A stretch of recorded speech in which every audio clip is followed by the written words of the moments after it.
Not sure what to do if a gun turns up missing or you think it's stolen. This is Alan with Quarter Horse Arms, and in this episode I want to talk about things to do to help secure your guns. Not talking about safes and stuff like that. I'm sure I'll get to that in another episode.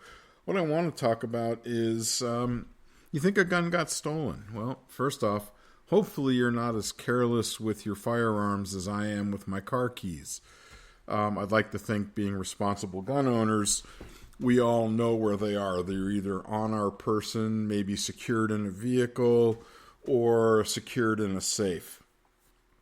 Okay, so first thing you need to do is obviously report it to the police. And why would you want to? Well, imagine this scenario. You don't report it, and then the gun turns up at a crime scene, and according to a trace, it's your gun. Which, is definitely a potentially horrific event to take place. And if you're a legitimate gun owner, there's no reason in the world for you not to report a stolen gun. So, check with your local laws and stuff, and by all means, find out for yourself. I'm not an attorney, nor do I pretend to be one. However, in North Carolina, you don't have to report a stolen gun, which, I think is certainly unusual. And similarly, it's against the law to be in possession of a stolen firearm.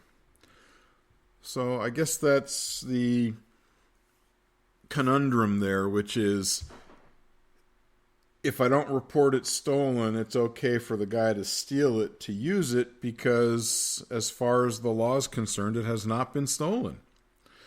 Okay, so obviously you want to report it. My advice is keep records. Detailed records. I think even the ATF has a little pamphlet booklet thingies you can get. I've seen them on Amazon and eBay, which is, tracking your firearms. It's not something you leave out. I mean, if I did this, I would have it secured in a safe, separate from the firearms. But in there, I would list the weapon, the serial number, the manufacturer, just all of the vital info. I'd also include where I got it from. What if the serial number is garbled, or you're like me and sometimes you can't read your own handwriting because it's really messy? If you know who the gun dealer was that you got the gun from, they can look it up for you. So just, information, the more information you can get, the better. I'd even suggest getting pictures of your guns, including pictures showing the serial number. So in case anything happens, you have more documentation. The insurance companies may require it as well. I mean, I'm going to walk over and call my insurance agent and say, yeah, I just had $10,000 worth of guns stolen. And they're going to go, what guns were they?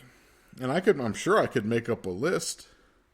But if I couldn't provide serial numbers, they're going to get, look at me a little funny. So the other thing you probably want to do, and, again, this can vary by state or by insurance company, but if you do have firearms, and I have customers that have more than extensive collections, does your homeowner's insurance cover it? If you have a fire and your guns are destroyed in the gun safe in the fire, they're only good for an hour or two, give or take, or the water that the fire department used got into the safe and destroyed or damaged a bunch of your firearms, is all of that covered? Finding out that it's not after the fact, is just going to cause a lot of grief for you. So find out up front. Maybe an insurance company wants you to carry an extra rider or a small extra policy to cover the firearms. You may want to look at, if it is covered under your homeowner's insurance, you might want to take a look at the deductible. So if you have homeowner's insurance and you have a $5,000 deductible, but your guns were only worth $5,000, you're not going to get those guns back. You're not going to be getting any money from the insurance company. Okay, same thing is true with your car. You have a gun secured in your car and somebody says, hey, this car looks like it belongs to a gun owner, and then breaks in and manages to get the gun out of the lockbox or the glove compartment or the center console thingy. Will your car insurance cover that theft? And then it goes back to, can you prove you actually have that gun? So again, information. Now, I did learn something really kind of weird. And, of course, all these pieces of information come from talking to an ATF agent during an inspection. And, the first thing I learned was, and it kind of makes sense, was if you go to a pawn shop, the ATF runs every single gun to see if it's stolen. And one of the reasons the pawn shops charge, a lot higher prices is they know they're going to lose a bunch of guns every time they get inspected.